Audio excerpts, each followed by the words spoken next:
پناسته مونږ کې اې د الله رسوله څه مسله ده پناسته مونږ کې دا ولې ناستې ته خو د شپې قیام اللیل کې په ولاړه باندې مونږ کې اوږده اوږده رکعتونه کې او خپې دې ستړې مې بیا هم ولاړې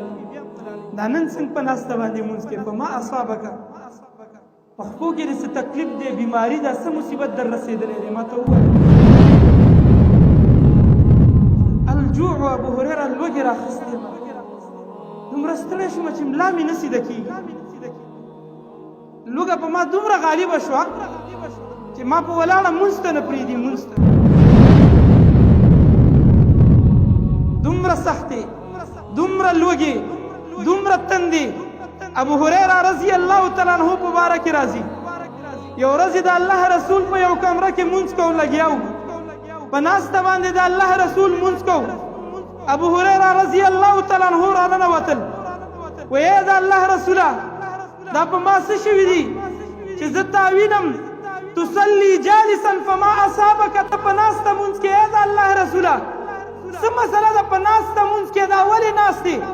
ته خو د شپې قیام اللیل کې په ولاړه باندې مونځ کې اوږده اوږده رکعتونه کې او خپې دې ستړې مې بیا هم ولاړې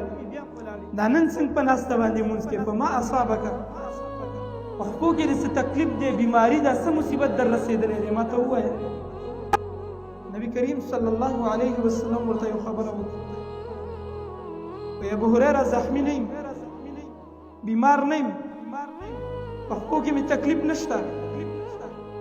بل څه نشته دی الجوع ابو هريره لوږې راخیستې ما دومره ستړی شومه چې ملا مې نه سیده کېږي لوږه په ما دومره غالبه شوه چې ما په ولاړه مونځ ته نه پرېږدي مونځ ته دا د نبی کریم صلی الله علیه وسلم حالت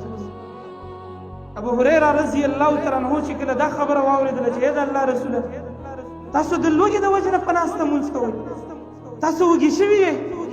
بکا ابو هريره رضی الله تعالی عنه په ژړا شروع وکړه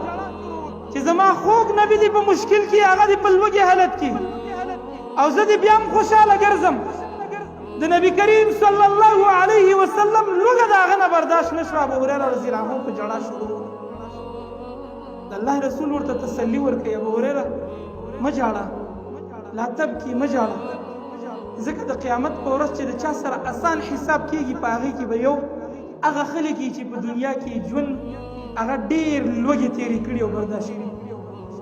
د هغه خلکو سره به کم حساب کېږي که نن ته په خېټه باندې موړې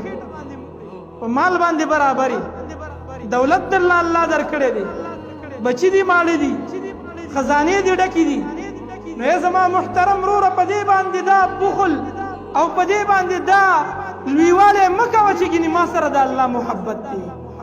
ډېر مال ورکول دا د الله د محبت علامه نه ده او د چا نه مال اخیستل دا هم د الله رب العالمین د ناراضتیا علامه نه ده ځکه که دا د محبت او د ناراضتیا معیار وې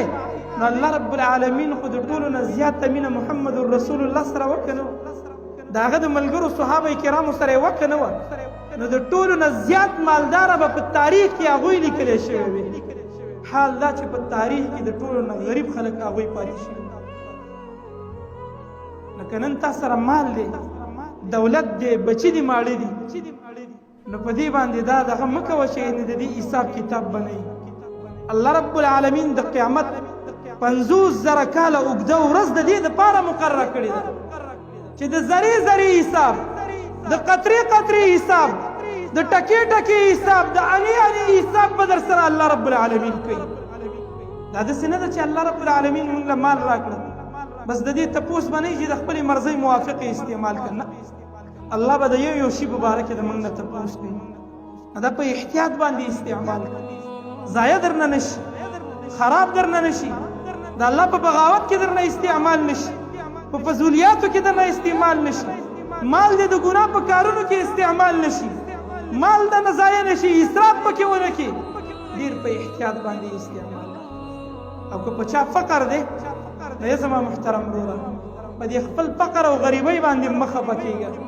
الله رب العالمین به د قیامت په ورځ تا سره زر حساب کوي او لږ حساب به کوي او اسان حساب به کوي د دې د وجې نه د الله رسول ابو هريره رضی الله عنه ته تسلي ورکړي وایي مه ژاړه زما په دې لوږه باندې دا به تېره شي ختمه به شي الله به راحت راولي، الله به رزق راکړي. د رزق وعده الله کړې ده، په دې ژاړه مه که په ما سخته ده زه به برداشت کړم، الله به راحت راولي. خدا یاد وساته ای ابو هریره رضی الله تعالی عنہ، الله رب العالمین به د قیامت په ورځ د هغه خلکو سره لنډ او زر او بیخي انتها اسان حساب هغه په دې وجه باندې کوي چې دوی په دنیا کې لوږې تېرې کړي، لهذا په موږ هم لوږه ده. الله به راسره لږې حساب وکړي او الله به راسره زرې حساب وکړي، اسان حساب به راسره الله وکړي. ټولې نړۍ ته رسول د دې دعوت غواړو، مونږ ختمول تیرې د شرک او د بدعت غواړو. دوامو اصول یو دی حدیث او بالقرآن، مات به نشو لکه د غرمو د ایمان.